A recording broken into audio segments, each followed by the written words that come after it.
Good morning बच्चों, कैसे हैं आप सब। आज हम लोग पार्टनरशिप में रजिस्ट्रेशन ऑफ पार्टनरशिप पढ़ेंगे। साझेदारी अधिनियम में रजिस्ट्रेशन से संबंधित बातों का उल्लेख किया गया है कि किसी भी साझेदारी फर्म का रजिस्ट्रेशन कैसे कराया जाता है, उसके प्रोसीजर क्या हैं, तरीका क्या है। ठीक है, तो आज रजिस्ट्रेशन से संबंधित बातों का उल्लेख हम लोग करेंगे। चलिए देखते हैं।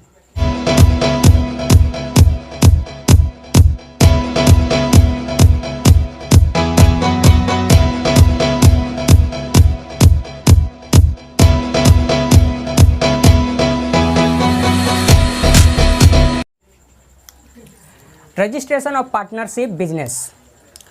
सबसे पहले हमें जानना चाहिए, जैसे कि हम लोग जानते हैं कि पार्टनरशिप जो है इंडियन पार्टनरशिप एक्ट 1932 यानी कि भारतीय साझेदारी अधिनियम 1932 के अनुसार साझेदारी अधिनियम का निर्माण किया गया है। साझेदारी अधिनियम में हम लोग जानते हैं कि 1 अक्टूबर 1932 से साझेदारी अधिनियम कार्यान्वित हो गया, यानी कि कार्य करना शुरू हो गया। लेकिन सेक्शन 69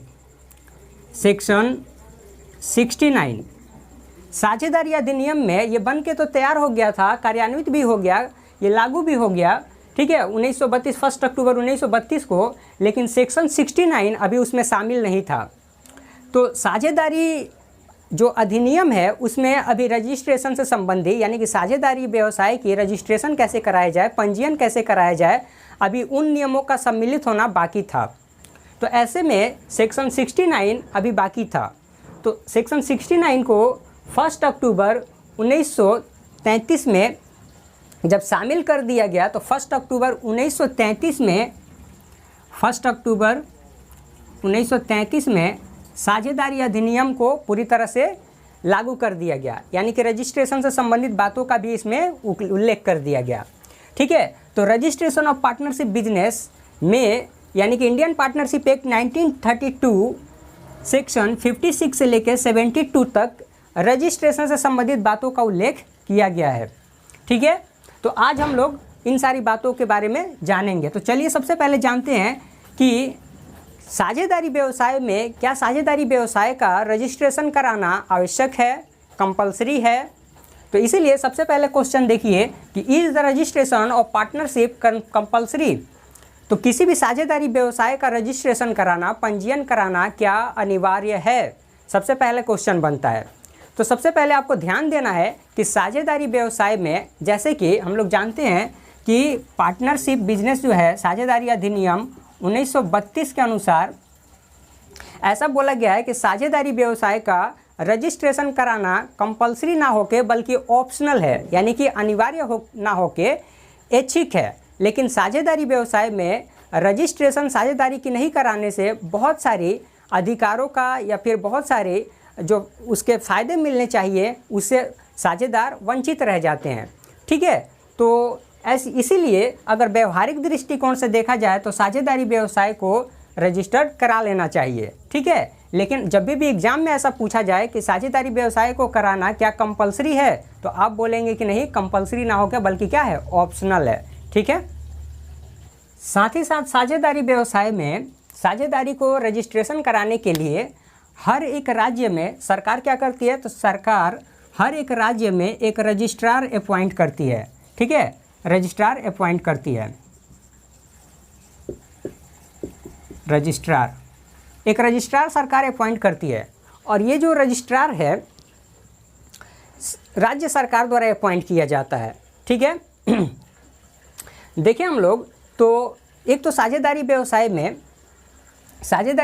को रजिस्टर हम लोग करा भी सकते हैं, नहीं भी करा सकते हैं, लेकिन जब रजिस्टर्ड करा लेते हैं तो इसके बहुत सारे फ़ायदे भी हमें मिलते हैं। तो साझेदारी व्यवसाय को रजिस्टर कराने के लिए हर एक राज्य में रजिस्ट्रार रखा जाता है। ठीक है, और इस रजिस्ट्रार की नियुक्ति राज्य सरकार करती है।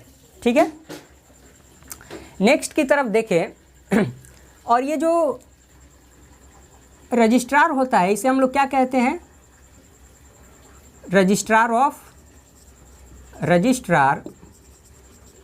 फर्म। ठीक है, यानी कि साझेदारी व्यवसाय की जो रजिस्टर करता है उसे हम लोग रजिस्ट्रार ऑफ फर्म कहते हैं। इसके बाद देखते हैं हम लोग right of A state government in about of registration of partnership business. साझेदारी व्यवसाय में एक राज्य सरकार के क्या अधिकार होते हैं?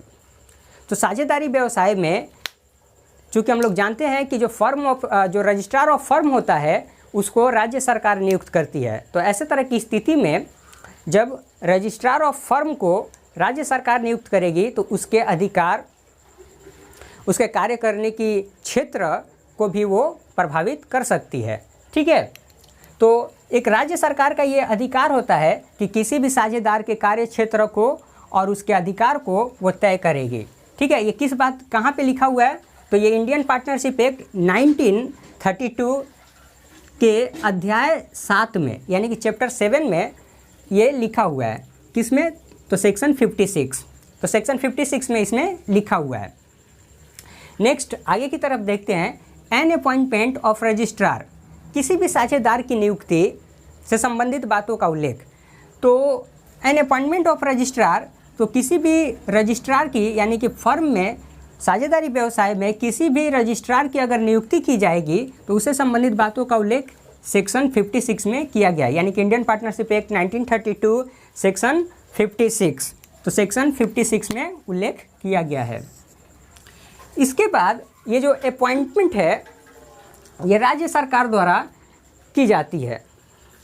उसके बाद देखते हैं हम लोग प्रोसीजर फॉर रजिस्ट्रेशन और फॉर्मेलिटीज ऑफ रजिस्ट्रेशन, यानी कि साझेदारी व्यवसाय का रजिस्ट्रेशन करने के लिए, उसका पंजीयन करने के लिए प्रोसीजर क्या होता है, किस तरह से तरीके अपनाए जाते हैं, उसकी प्रक्रिया क्या होती है। चलिए हम लोग प्रक्रिया को देखते हैं एक एक करके।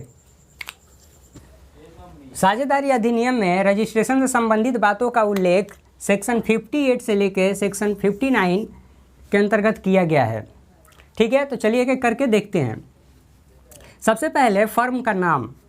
साझेदारी व्यवसाय में जब भी साझेदारी व्यवसाय को रजिस्ट्रेशन कराया जाता है तो इसका प्रोसीजर ये है कि स्टेट गवर्नमेंट के अंतर्गत जो रजिस्ट्रार ऑफ फर्म रखा गया है उसके ऑफिस में जाया जाता है और उसको ऑफिस से एक फॉर्म लाया जाता है और फॉर्म को ला के निम्नलिखित बातों का उल्लेख करना पड़ता है। तो सबसे पहले उसमें नंबर 1 फर्म का नाम भी उल्लेख करना पड़ता है। किसी भी साझेदारी व्यवसाय में हम लोग जानते हैं कि साझेदारी व्यवसाय में जो भी साझेदार काम करते हैं, साझेदार जो उसमें साझेदार रहते हैं, उन सारे साझेदारों को इंडिविजुअली रूप में साझेदार कहते हैं, व्यक्तिगत रूप में साझेदार कहते हैं। और उनके कलेक्टिवली रूप को यानी कि कलेक्टिव रूप को देखा जाए तो उनके सामूहिक रूप से वो जो साझेदार होते हैं उनको हम लोग एक फर्म का नाम दे देते हैं। ठीक है, तो उस फर्म का एक नाम दिया जाता है। तो फर्म के नाम का उल्लेख रहना चाहिए। जो भी रजिस्ट्रार ऑफ फर्म से जो फर्म लाया जाएगा उसमें साझेदारी व्यवसाय के नाम का उल्लेख किया जाएगा। नंबर 2 फर्म का स्थान अथवा फर्म के कारोबार करने का मुख्य स्थान। साझेदारी व्यवसाय में साझेदारी व्यवसाय किसी न किसी स्थान पे की जा रही होगी तो उस स्थान का उल्लेख और साथ ही साथ फर्म के कारोबार करने का मुख्य स्थान, यानी कि ऐसे ऐसे स्थान हो सकते हैं कि साझेदारी व्यवसाय में एक स्थान होगा जहाँ पे कि एक स्थान पे साझेदारी व्यवसाय मुख्य रूप से की जा रही है तो उसका भी उल्लेख किया जाएगा। ठीक है, यानी कि साझेदारी व्यवसाय में एक साझेदारी व्यवसाय जरूरी नहीं कि एक ही स्थान पे किया जाए, हो सकता है कि एक मुख्य स्थान पे किया जाए और एक जो है उसके अलग अलग भागों में बटा हुआ हो। ठीक है। नंबर 3 अन्य स्थानों पर जहां पर फर्म कारोबार यानी कि बिजनेस करती है।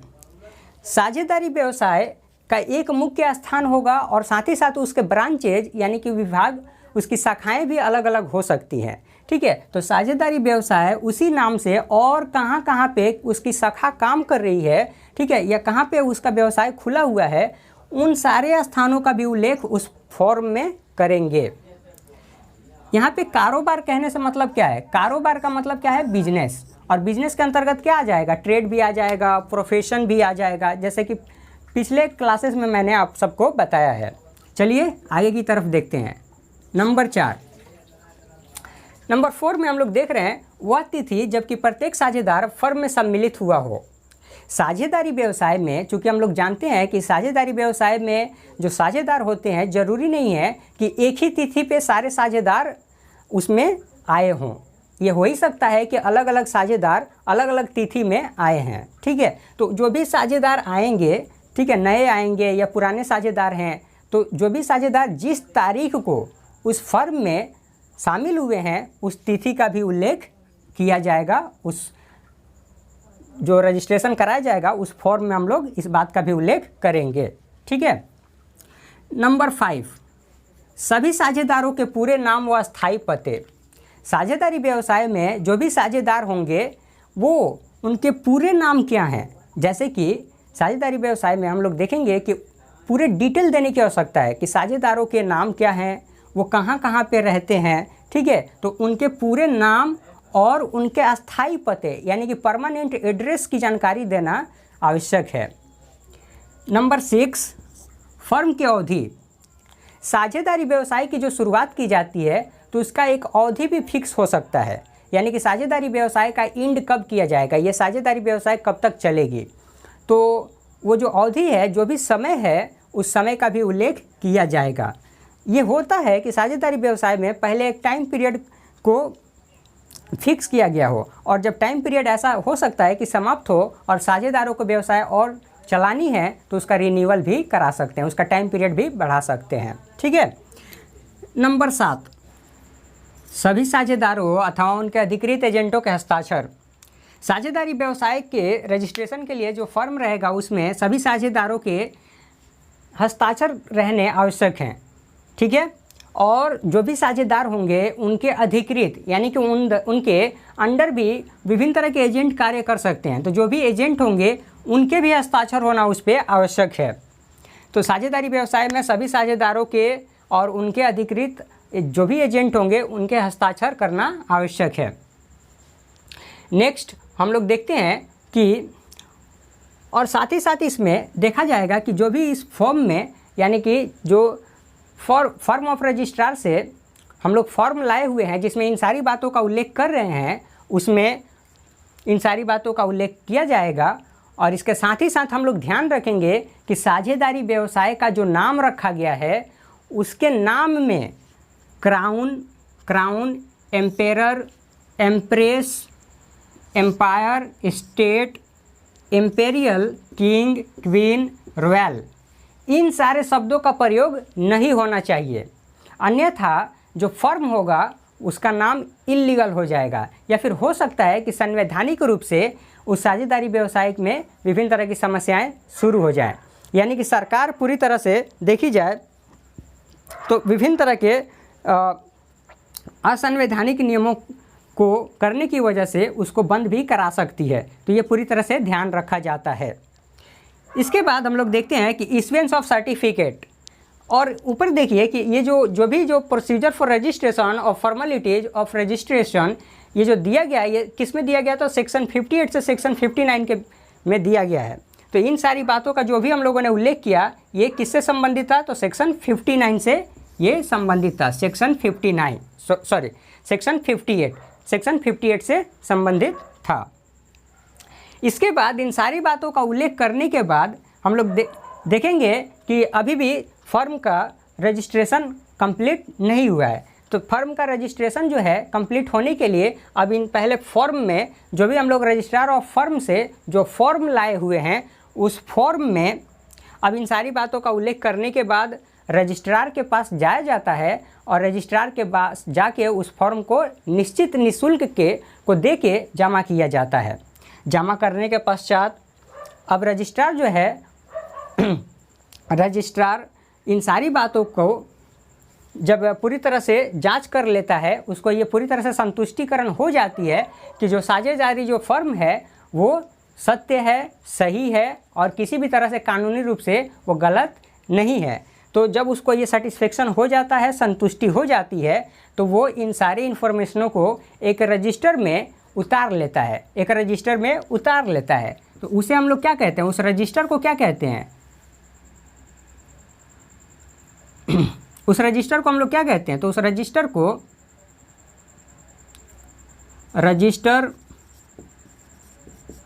Register of firm, register of firm कहते हैं। तो जो रजिस्ट्रार है रजिस्टर ऑफ फर्म में इन सारी बातों को उतार लेता है, उसमें उल्लेख कर देता है और पूरी संतुष्टिकरण के पश्चात वो एक सर्टिफिकेट इशू करता है। ठीक है, तो सर्टिफिकेशन से संबंधित बातों का उल्लेख सेक्शन 59 में किया गया, इंडियन पार्टनरशिप एक्ट, ठीक है, 1932 सेक्शन 59 में किया गया है।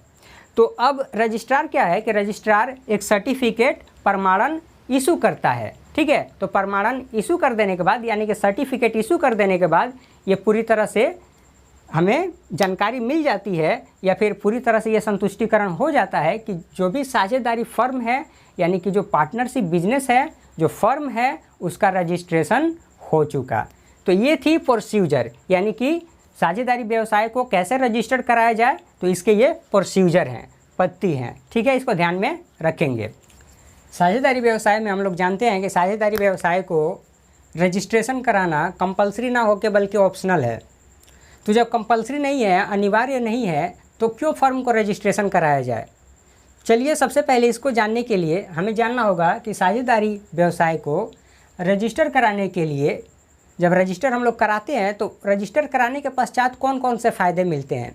ठीक है, जानते हैं हम लोग कि ये ह्यूमन का नेचर है, मानव का नेचर है, स्वभाव है कि जब तक उसकी फ़ायदे की बात ना की जाए तब तक उसको कोई भी बात समझ में नहीं आती है। तो चलिए देखते हैं हम लोग कि साझेदारी व्यवसाय को भी रजिस्टर कराने से आखिर फ़ायदा क्या है। तो एडवांटेजेज ऑफ रजिस्ट्रेशन यानी कि पंजीयन से लाभ क्या है।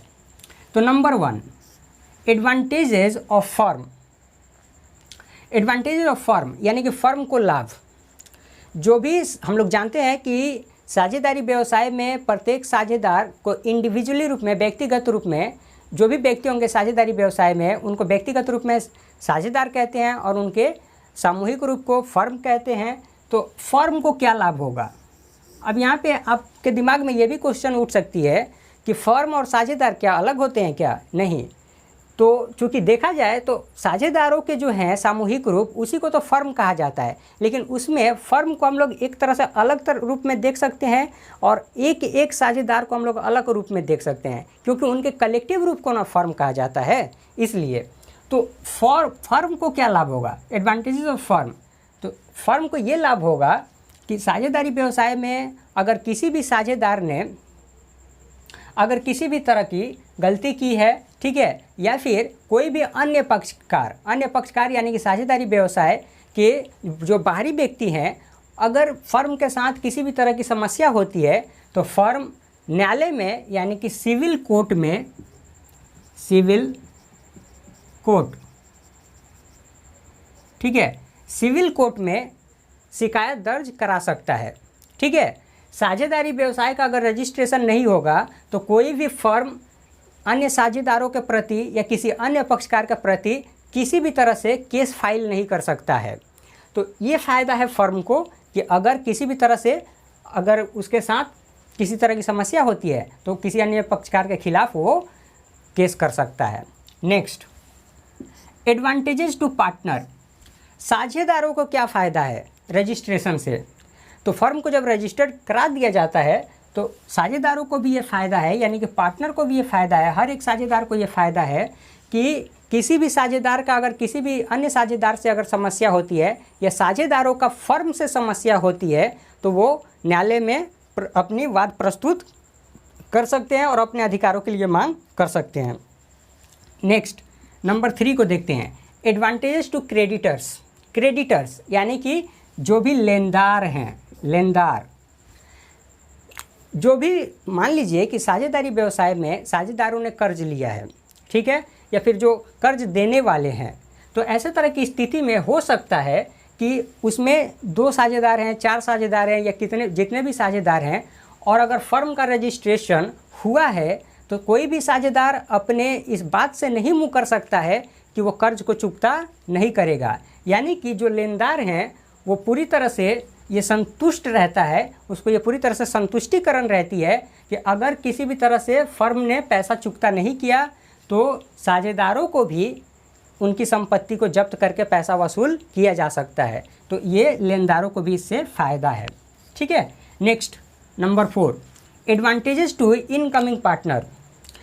साझेदारी व्यवसाय में जैसे कि हम लोग जानते हैं कि एडमिशन होता है, अन्य नए साझेदारों को की भी भर्तीकरण की जाती है। तो जो भी नए साझेदार आएंगे, इनकमिंग पार्टनर होंगे, साझेदारी व्यवसाय में आ जाते हैं, और साझेदारी व्यवसाय की अगर रजिस्ट्रेशन हुई है तो अगर नए साझेदार के साथ किसी भी तरह से उसके राइट्स के साथ, अधिकार के साथ अगर उसको उसके अधिकार नहीं दिए जा रहे हैं तो वो क्या कर सकता है, न्यायालय में दावा प्रस्तुत कर सकता है अन्य साझेदारों के प्रति या फर्म के प्रति। ठीक है, तो ये आने वाले साझेदार को भी इससे फ़ायदा है। Number 5, advantages to outgoing partner.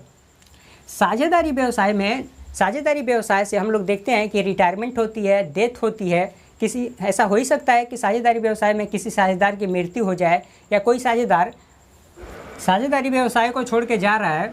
तो ऐसे तरह की स्थिति में वो साझेदार क्या करेगा, एक पब्लिक नोटिस देगा, और पब्लिक नोटिस देने के बाद साझेदारी व्यवसाय को छोड़ सकता है।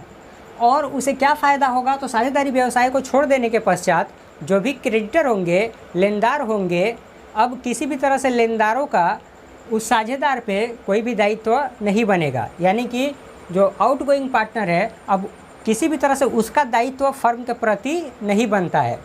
तो अगर भविष्य में अगर कोई भी पार्टनरशिप फर्म कर्ज लेती है तो ऐसे तरह की स्थिति में उस कर्ज को चुकता करने के लिए आउटगोइंग पार्टनर का, यानी कि रिटायर जो साझेदार हो रहा है या जिस साझेदार की मृत्यु हो चुकी है, ठीक है, तो वो किसी भी तरह से उत्तरदायी नहीं होगा। ठीक है, चलिए आगे की तरफ देखते हैं। साझेदारी व्यवसाय को पंजीयन कराने से क्या फ़ायदा है। अभी तक हम लोगों ने साझेदारी व्यवसाय के रजिस्ट्रेशन संबंधित लाभ को देखा, एडवांटेजेस को देखा। अब चलिए हम लोग देखते हैं कि अगर साझेदारी व्यवसाय को का रजिस्ट्रेशन नहीं कराते हैं तो इसका क्या प्रभाव पड़ेगा। वैसे तो हम लोग जानते हैं कि साझेदारी व्यवसाय को रजिस्टर कराना कंपलसरी ना होके ऑप्शनल है, यानी कि पूरी तरह से अनिवार्य ना होके बल्कि ऐच्छिक है। आप पार्टनरशिप बिजनेस का रजिस्ट्रेशन करा सकते हैं, नहीं भी करा सकते हैं, लेकिन व्यवहारिक दृष्टिकोण से साझेदारी व्यवसाय का रजिस्ट्रेशन कराना चाहिए। इसलिए क्योंकि साझेदारी व्यवसाय का रजिस्ट्रेशन कराने से फ़ायदे अभी अभी हम लोगों ने देखा। अगर साझेदारी व्यवसाय का रजिस्ट्रेशन हम लोग नहीं कराते हैं तो इसके क्या क्या हानियाँ हो सकती हैं। ठीक है, चलिए आगे देखते हैं। तो इफेक्ट ऑफ नॉन रजिस्ट्रेशन और कॉन्सिक्वेंसेस। ठीक है, consequences of non registration of partnership firm. ठीक है, तो चलिए नंबर 1 में no partner can file suit against other partner. No partner can file suit against other partner. कोई भी साझेदार, कोई भी एक साझेदार किसी अन्य साझेदार पे किसी भी तरह से दावा नहीं कर सकता है। फाइल अ सूट यानी कि किसी भी तरह से केस नहीं कर सकता है। यानी कि एक साझेदार अगर अन्य साझेदार के प्रति अगर केस करना चाहे, यानी कि मान लीजिए कि वो उसका अधिकार नहीं दे रहा है, तो उस पर केस कर सकता है। Next, firm can not file a suit against other partner. अच्छी तरह से बार बार हम लोग पढ़ चुके हैं कि साझेदारी व्यवसाय में हर एक व्यक्ति को, हर एक इंडिविजुअल को पार्टनर कहते हैं, और पार्टनर के कलेक्टिवली रूप को हम लोग फर्म कहते हैं। तो इसमें फर्म क्या कर सकता है, firm can not file a suit against other partner. अगर साझेदारी व्यवसाय का रजिस्ट्रेशन नहीं हुआ है, पंजीयन नहीं हुआ है, तो फर्म किसी भी साझेदार के प्रति, किसी भी साझेदार के खिलाफ दावा नहीं कर सकता है, यानी कि केस फाइल नहीं कर सकता है। ठीक है, अन्य तरह की स्थिति में no partner can file a suit against firm. कोई भी साझेदार फर्म के खिलाफ केस नहीं कर सकता है। हाँ, अगर किसी भी साझेदार की संपत्ति के साथ अगर देखा जाए कि उसकी संपत्ति अगर नहीं मिलती है तो वो केस कर सकता है, वो अपने अधिकार की मांग कर सकता है। ठीक है, next, third party can file a suit against the firm. साझेदारी व्यवसाय का पंजीयन चूंकि हो या ना हो, लेकिन कोई भी अन्य पक्षकार यानी कि साझेदारी का जो बाहरी व्यक्ति होगा, जैसे कि हो सकता है कि कर्जदार हो, ठीक है, यानी कि पैसा लेने वाला हो, क्रेडिटर हो, लेंडर हो, बोरोवर है, ठीक है, या इन्वेस्टर है, जो भी है, वो फर्म पे यानी कि साझेदारी व्यवसाय पे केस कर सकता है, उसका ये अधिकार है। ठीक है, तो चाहे साझेदारी व्यवसाय का रजिस्ट्रेशन हो या ना हो, कोई अन्य पक्षकार फर्म पे केस कर सकता है। तो ये हम लोगों ने देखा कि साझेदारी व्यवसाय का अगर रजिस्ट्रेशन नहीं कराया जाए तो क्या क्या हानियाँ हो सकती हैं। इसीलिए साझेदारी व्यवसाय का जनरली रूप में रजिस्ट्रेशन करा लिया जाता है ताकि साझेदारी से संबंधित विभिन्न तरह के लाभ फर्म को भी मिल सके और अन्य तरह के साझेदारों को भी मिल सके। साझेदारी व्यवसाय के हम लोगों ने रजिस्ट्रेशन से संबंधित बातों के बारे में जाना, उसके लाभ और हानियों के बारे में जाना। अब चलिए, साझेदारी व्यवसाय का रजिस्ट्रेशन हो चुका है तो ऐसे तरह की स्थिति में अगर किसी भी तरह से रजिस्ट्रेशन से संबंधित बातों में हो सकता है कि अगर किसी भी तरह की गलती हो जाए तो उसको कैसे परिवर्तन किया जा सकता है, ठीक है, या कैसे उसमें बदलाव लाया जा सकता है, चलिए देखते हैं। तो notice of alteration of registration, यानी कि रजिस्ट्रेशन के पश्चात परिवर्तनों की सूचना। साझेदारी व्यवसाय में अगर हम लोग देखें कि रजिस्ट्रेशन कराने के पश्चात अगर किसी भी तरह की परिवर्तन करानी है तो इसका उल्लेख सेक्शन 60 से लेके सेक्शन 63 तक में दिया गया है, ठीक है। तो इंडियन पार्टनरशिप एक्ट 1932 सेक्शन 60 से 63 के बीच में दिया गया है। तो जो भी परिवर्तन कराने हैं, ठीक है, क्या क्या हम लोग परिवर्तन कराएंगे, ठीक है, या परिवर्तन की सूचना कैसे देंगे, इसके बारे में चलिए जानते हैं। तो एक रजिस्टर्ड फर्म को निम्नलिखित की सूचना नियत शुल्क के सहित रजिस्ट्रार के पास आवश्यक भेजनी चाहिए, ठीक है। यानी कि एक शुल्क तय की जाती है। अगर आपको रजिस्ट्रेशन कराने के पश्चात किसी भी तरह से परिवर्तन करानी है तो इसके लिए एक शुल्क तय किया गया रहता है रजिस्ट्रार ऑफ फर्म के द्वारा, यानी कि रजिस्ट्रार ऑफ फर्म भी क्या गवर्नमेंट के द्वारा अपॉइंट किया गया है, तो गवर्नमेंट के द्वारा तय किया गया है। तो उस निश्चित शुल्क को देने के पश्चात और इसकी सूचना फर्म ऑफ रजिस्ट्रार को देके कराई जाती है, ठीक है। तो चलिए देखते हैं। नंबर 1, जब रजिस्ट्री किए गए फर्म के नाम या मुख्य स्थान में परिवर्तन हो।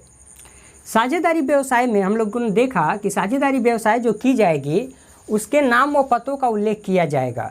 तो अगर किसी भी तरह से फर्म का नाम में परिवर्तन किया जा रहा है या उसके पते में परिवर्तन किया जा रहा है तो इसकी सूचना देनी होगी।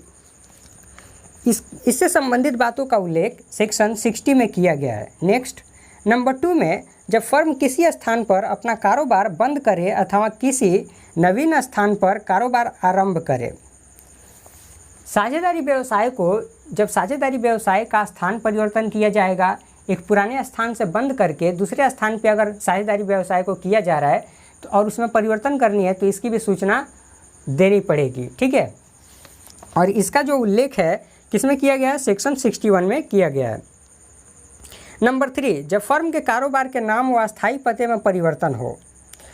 साझेदारी व्यवसाय में हम लोग ने जाना कि फर्म को भरते हुए उसमें परमानेंट एड्रेस का उल्लेख किया गया था। तो परमानेंट एड्रेस में अगर किसी भी तरह से परिवर्तन होता है, ठीक है, तो इस बात की जानकारी भी देनी चाहिए और परिवर्तन करानी चाहिए। इसका उल्लेख सेक्शन 62 में किया गया है, ठीक। नंबर 4, जब फर्म की बनावट में कोई परिवर्तन हो। साझेदारी व्यवसाय में फर्म जो है, फर्म की अगर बनावट में यानी कि उसके स्ट्रक्चर में किसी भी तरह से परिवर्तन आती है तो इसका भी परिवर्तन कराया जा सकता है सूचना देकर। ये सेक्शन 63 सबसेक्शन ए में बोला हुआ है। नेक्स्ट नंबर 5 में देखते हैं, जब कोई अवयस्क यानी कि माइनर साझेदार के लाभ के लिए सम्मिलित किया गया हो, वयस्क होने पर उस फर्म का साझेदार होना अथवा ना होना निश्चित करें। हम लोग जानते हैं कि साझेदारी व्यवसाय में इंडियन पार्टनरशिप एक्ट 1932 सेक्शन 39 के अनुसार किसी भी अवयस्क को साझेदार नहीं बनाया जा सकता है, लेकिन सर्वसम्मति से केवल लाभ में भागीदारी के लिए किसी भी अवयस्क को साझेदार के रूप में रखा जा सकता है, ठीक है। तो अगर मान लो कि वो माइनर साझेदार अगर यानी कि अवयस्क साझेदार अगर वयस्क हो जाता है और फर्म में साझेदार रहना चाहता है तो इस बात की भी सूचना देनी चाहिए और उसमें परिवर्तन कराया जा सकता है। ये कहाँ पे दिया गया है, तो ये सेक्शन 63 सबसेक्शन बी में दिया गया है, ठीक है। तो ये थे कुछ इम्पोर्टेंट पॉइंट, इसको ध्यान में रखेंगे। मिलते हैं एक नए वीडियो के साथ। चैनल को लाइक सब्सक्राइब करना ना भूलें। धन्यवाद दोस्तों।